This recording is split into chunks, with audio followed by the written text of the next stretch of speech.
Hello Defenders! In this lecture video, we will be talking about the police costumes on ceremonies. Okay. Ano yung mga ginagawa dapat when it comes to ceremonies na hiniheld in the PNP. Okay. First, let's talk about flag raising ceremony. So a very known kind of ceremony in the Philippine National Police Organization. PNP members honor the flag by hosting and singing the national anthem before the start of the official day's work. So how do you actually conduct a flag ceremony? It's actually usually to salute the flag, stand in attention and place your right hand over your heart. For those who are um, non-uniformed personnel. But when you are uh, a PNP personnel, of course, definitely you are going to salute the flag up until the end of the singing of the national anthem. Okay, that's the most typical ceremony that we know, and every organization and institution does. Second, it's the flag lowering ceremony. Of course, if there is a flag raising ceremony, we also have a so-called flag lowering ceremony. Ito naman, this is being conducted at the end of the official day's work. The PNP members pause for a moment to salute the lowering of the flag. Okay? As simple as that. Next, let's talk about half-mast. In half-mast, the flag is raised at the half-mast in deference to deceased uniform members of the command. Now, it is being conducted, no? The flag shall be flown at a half-mast because this is a sign of mourning on all buildings and places where it is displayed on the day of the official announcement of the death of any of the following officials. For example, the president or the former president, and actually also the most especially, the uniform personnel that is being raised half-mast for how many days? 10 days. Okay. Again, the reason for the Philippine flag to be flown in half-mast is only for um, a sign of respect or a sign of mourning. Kina nakikiramay ang buong sandatahan sa pagkawala ng, for example, one of their um, uniformed personnel. And again, for how many days? That's for 10 days. Funeral service and honors.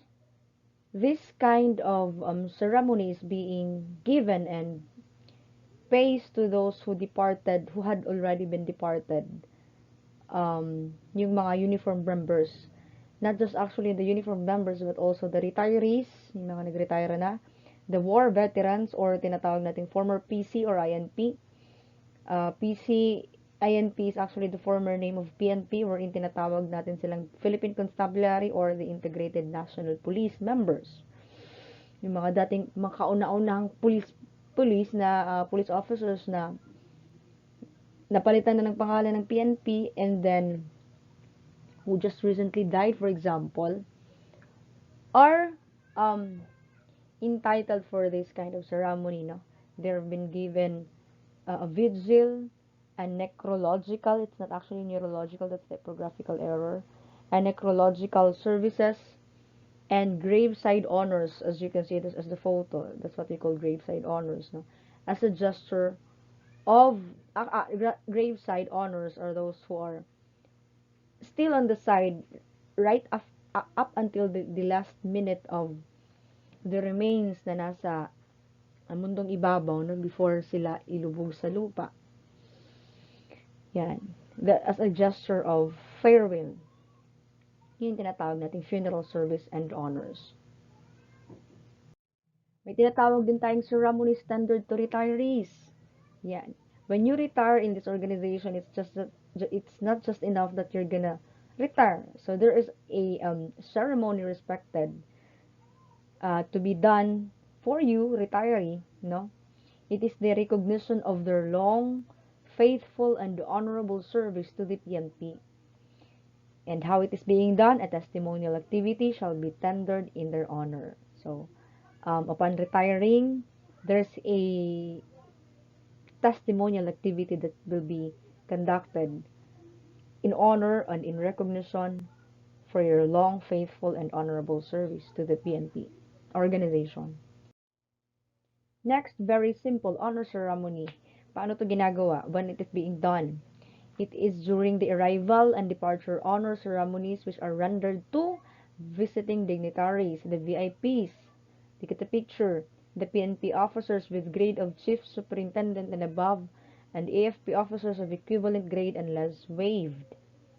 Ginagawa siya unless otherwise hindi gusto or hindi feel, no, ng mga VIPs to have this kind of honor ceremony, but usually it is being conducted. Tawag dyan about the ceremonies, honor ceremonies na ginagawa upon the arrival or departure of these personalities that I have mentioned. Tawag dyan honor ceremony. Now, when it comes to turnover ceremony, no, there is another a formal program that is being conducted. Meron din ginagawang ganon, no? The relinquishment and assumption of command or key position are publicly announced in a turnover ceremony. The ceremony that we call to that is turnover ceremony by outgoing and incoming officers in the presence of immediate superior or his representative. Kailangan din ng basbas yan with your immediate superior, no? To make all these kind of programs be effective then, no? And be formal. And turnover ceremony.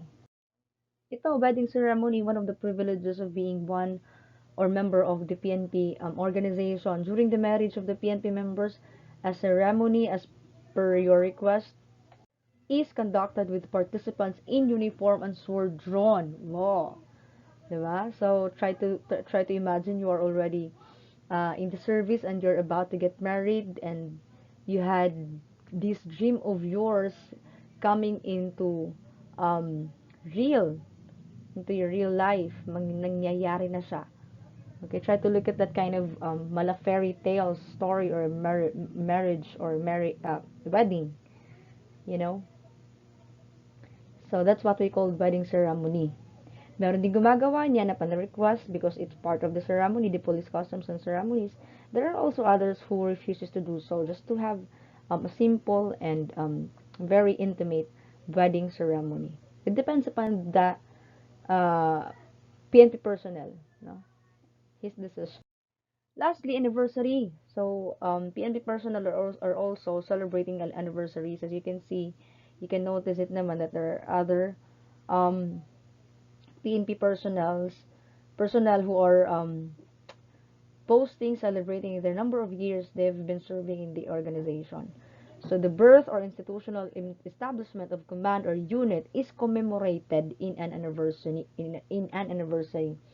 It's very important kasi in the field of the Philippine National Police Organization celebrating anniversary because spending year or pagka nalagpasan mo ng isang taon ng serbisyo mo, for example, no, most especially if you've been through a lot of things like you're in a organization kasi you are going to serve and protect, you're going to apprehend criminals, you're going to do hot pursuits and so on. All of the dangers are in there.